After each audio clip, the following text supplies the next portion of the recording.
everyone, this is Dimo Gonzalez of Heartwood Financial Services.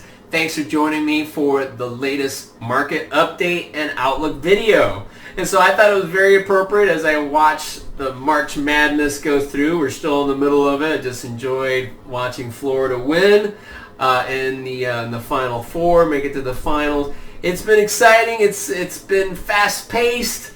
And a little maddening, right? That's where the name comes from. And I feel a little bit like that with the stock market too. It's been fast-paced, things changing a lot, a little bit of madness. So today what I want to do is help make sense of what's going on with the economy, how it's translating into the stock market, and give you some of my thoughts about what's going on with the tariffs and the outlook for things over the next couple months. So let's dig right into it.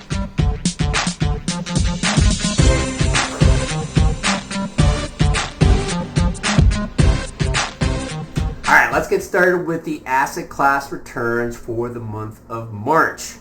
As you can see here with the blue numbers, that's the 1 month number. The green is the year to date. So far, we've had a pretty rough start. We're seeing large cap and small cap take another pretty good hit this month.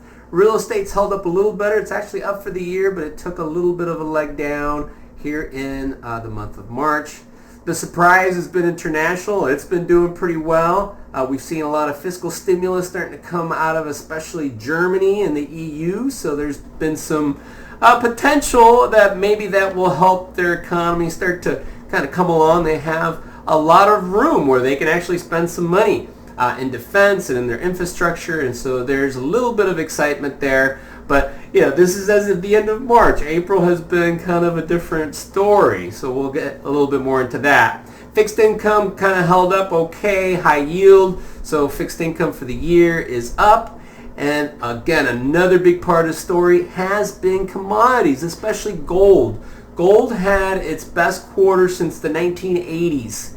So it's been mostly because of gold, because oil and a lot of the other agriculture products are actually down. It's been the precious metals, especially gold. And so what's interesting is when you look at the end of March, there's been a lot of stuff in the news, a lot of red with the stock market.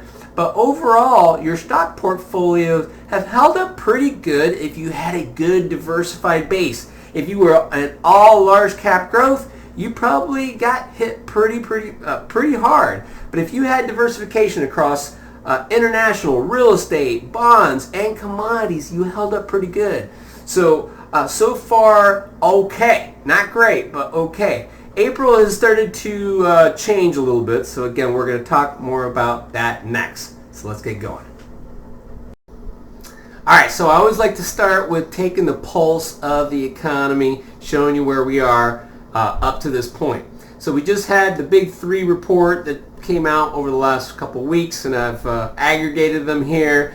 The PCE, which is the inflation metric that the Fed looks at the most, it was up 0.3 for the headline. That's the total number, which is now 2.5 year over year. And that's actually not too bad. And it was pretty much as expected. What surprised the markets a little bit was the core PCE. Again, this is where they strip away energy and food.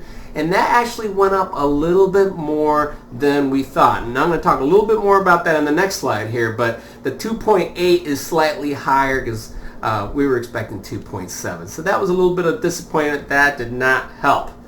But on the other side, we had ISM manufacturing and the ISM services. Those numbers, they came out okay. Manufacturing was down a little bit at 49. So that was a little bit of a disappointment. But manufacturing has kind of been in that range for basically the last 2 or 3 years.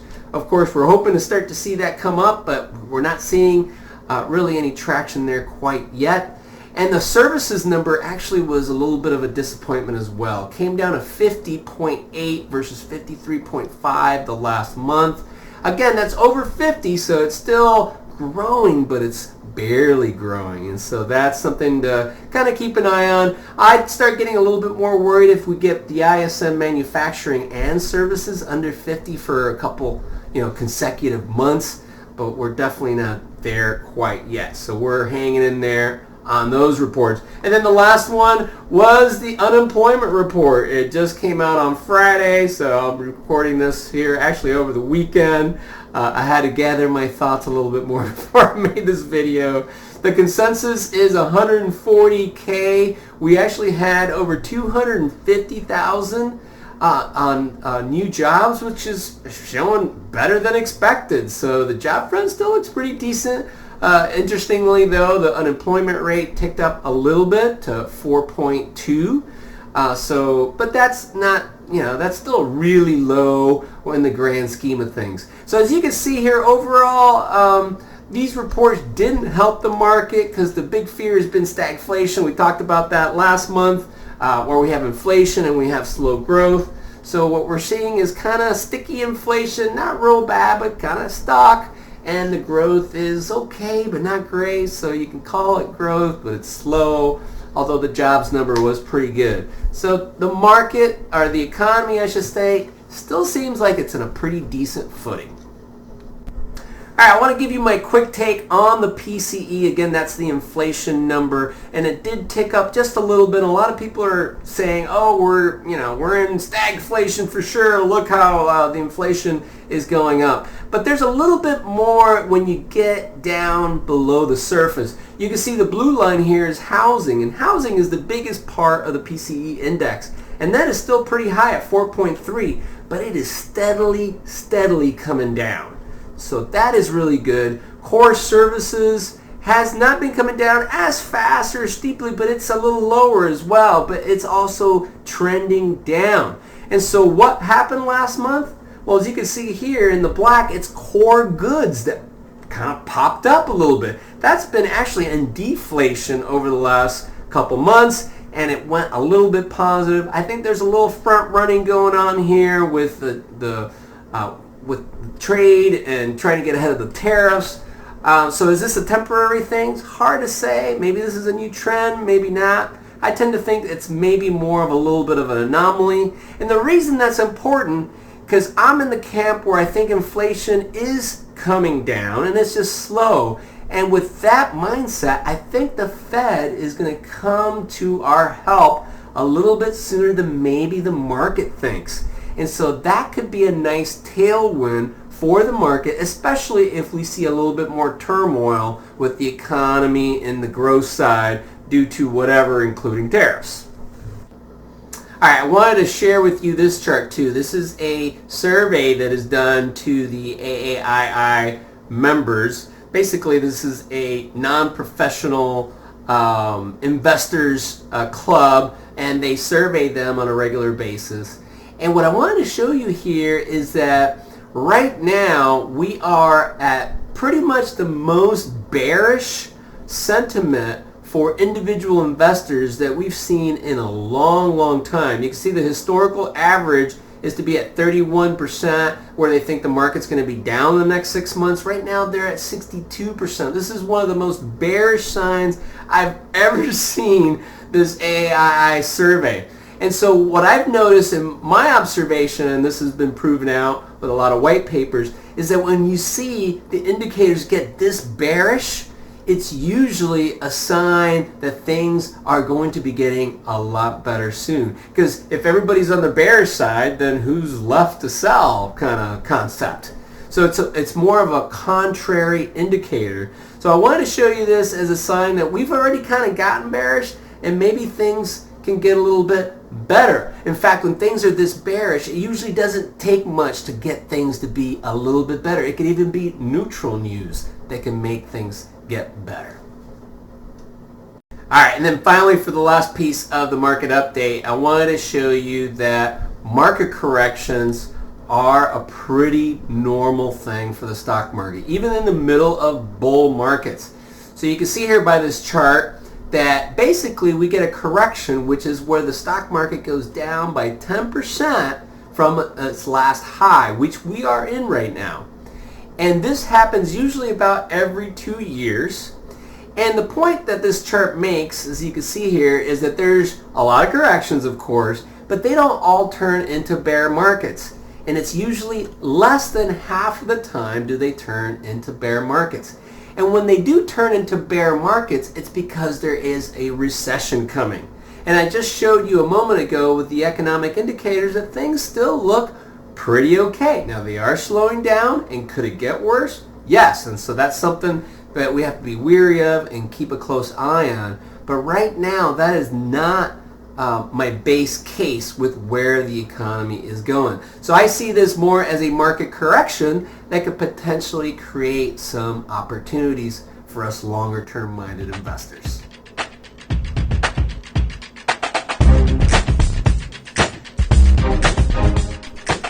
All right, the big topic for the outlook is going to be talking about the tariffs. So let me get you up to speed because there's been a lot going on. First of all, we have 25% tariffs on steel and aluminum, okay, and that's across the board. We have now auto tariffs of 25% on all the countries, so all the way through. And then we also have 20% tariffs on China, okay? And so that's been causing a little bit of consternation in the markets as they digest, what's going on, how is this going to affect the economy, is this going to slow things down, is it going to create inflation? And so as the market's been digesting this, on April 2nd we had the big announcement, and that's the reciprocal tariffs. So you probably saw this chart as the White House presented their reciprocal tariffs. This is not all of them. I just wanted to show you. They probably jog your memory of what we saw. And so essentially what it looks like the administration has done is they calculated the amount of tariffs and non-tariff barriers and other kinds of things that countries do that hurt American exports. And then we divided that by 2 and created this reciprocal tariff that we're going to charge them. And so the market was anticipating, of course, that this was going to happen. We were looking at something like 10, 15%. And then when this chart came out, frankly, it really surprised people.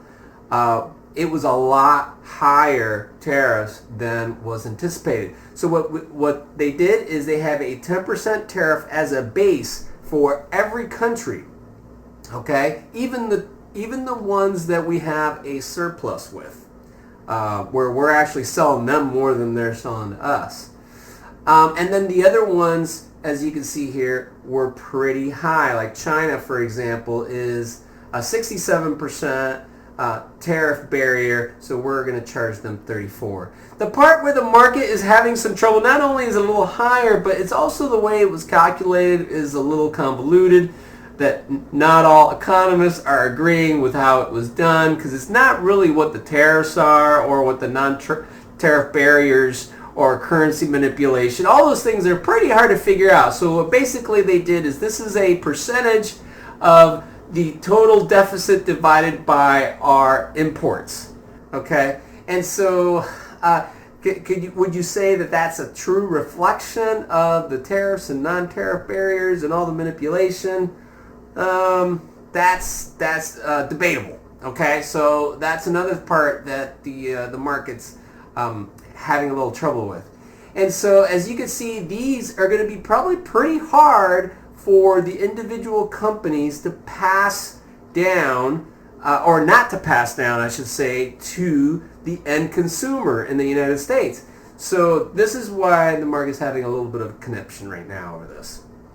Now, my take on this is that the name of these tariffs are called reciprocal. And so in its very nature, I do believe, and I've spent lots of hours on watching the news, listening to long format interviews with all the different secretaries that are in the White House, listening to Trump even, and a lot of his speeches, kind of reading between the lines. Because again, I believe that this is a negotiation, and so they're not going to show all their cards to everyone very clearly. And so because it's a reciprocal tariff, if, for example, Vietnam, which has already, it looks like, indicated that they want to lower their tariffs dramatically, if they say they're going to lower our tariffs, then if we're being reciprocal, we would lower ours. Okay? So by the very nature of the name and how this is separate from the other tariffs, I feel that these are the tariffs that are mostly negotiable. Maybe the other ones that we just talked about, the auto tariffs, the aluminum, steel, and some of those other ones, I think maybe are negotiable, but probably not as negotiable as these potentially could be. And so I think as the market starts to digest that possibility and maybe we start seeing some deals, I think the market could have a nice relief rally. Until we see that and until it's clear to the market that this is actually what's happening, because the fact that there's questions about if this is going to happen or not is part of the problem, right? There's not a lot of clarity on what's happening. And you can say that that's part of the negotiation process or just poor planning and execution. You can argue both, okay? I'm not trying to say one or the other. But until it is clear what's going on with these and we start seeing some deals, the market is going to continue to struggle here. But I do believe we're going to start seeing a little bit more clarity as we start getting some of these deals. In fact, Vietnam's already on the table. Israel, I've only heard this from Friday. There might be more that came out here over the last couple days. And so with that being said, I think this does present some opportunities because we've seen the market take a pretty good hit here in the last couple weeks. Of course, you have to have a stomach for this because, you know, they might be driving a hard bargain and they might be, you know, making some mistakes along the way that have some ramifications. So we have to be very careful. We have to be very diligent. I'm going to show you a little bit about what the potential damage could be if this is not a negotiation tactic. All right, so I got this chart and the next one from a Yale study that's actually really good. And basically they aggregate all the tariffs and how they've been over time. And you can see we've had pretty low tariff barriers for other countries in the 2 to 3% for a few decades now. And before April 2nd, they popped up with the auto and the others that we talked about earlier. But when you add up all the new tariffs after April 2nd, we're actually at about a 23% tariff rate overall, which is quite a bit because we import about $3 trillion of goods. Now we have to assume not all that is going to get tariffed. There's going to be replacement and all these other things, but that is a big amount that could potentially end up being passed along to consumers. So as you can see, this is part of the reason why the market was surprised how high the rates were relative to kind of the expectations. And then the last one here is the effects to GDP, to growth. Now, of course, we can argue this, and this is a particular study. I'm not going to get into the argument of that. But the point is that from an academic standpoint, when you look at adding these tariffs, it's going to have a negative effect on GDP. And so what they're showing here is before April 2nd, it was already going to have a slightly negative effect of negative 0.8 on GDP. But now with these April 2nd tariffs added on, you're talking about a negative 1.2% GDP effect. So if you had basically 1 to 2% GDP already, because it looks like the economy was slowing down a little bit, and then you add on a headwind of 1.2%, then we could be potentially looking at zero growth, maybe even minus growth. So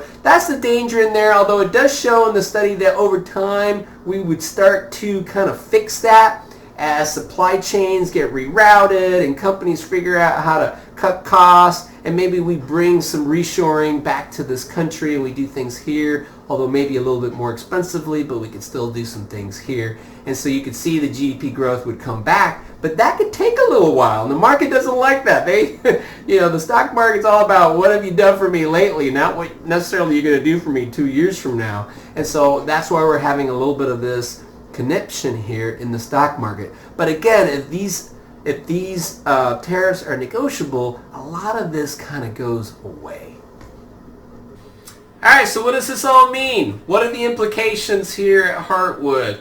Well, for the most part, I am still staying neutral. This has been really hard for me. I've really thought a lot about this. And it's just too hard to make any dramatic trades in an environment that's completely man-made, policy-driven. Because this can change in a heartbeat, and then we're going to get whipsawed. I do not want that to happen. Some of the biggest gains that we see in the stock market are during corrections and bear markets. And if you just miss a few of those days, you lose half of your return oftentimes. So I don't want that to happen to my clients. And so I'm hanging in there. I'm making some small tactical conservative moves. As you can see here on the stocks, I am starting to pull back some of the small cap. I was hoping that we'd have the deregulation and the tax cuts that would really spur the economy on, but it looks like that is maybe being paused and happening later. So I'm going to wait a little bit, reduce the small cap, adding a little bit to real estate, which tends to be a little bit more resilient, pays a nice dividend, and with yields starting to come down, they do even better. With the bonds, I'm really not making any changes, kind of hanging in there. Yields have already come down dramatically. I don't want to buy too many bonds with yields that are really low. So for the most part, what we have is we're keeping, and with generating some sales from the small cap, I'm adding a little bit to cash. Now, I will say that I'm not necessarily doing this for all of my clients. I have some of my younger, more aggressive clients that I'm actually being a little bit more opportunistic and actually picking up some shares of large cap stocks and even a little bit of large cap tech.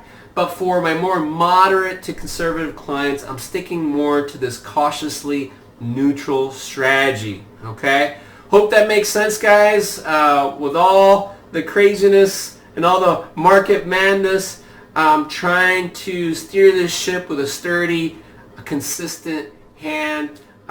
If you have any questions, you'd like to chat with me a little bit more about my thoughts or your concerns, please reach out to me. I'm always willing to talk to you and listen to what you have to say and give you some of my thoughts as well. Thanks for watching, guys. Please feel free to share.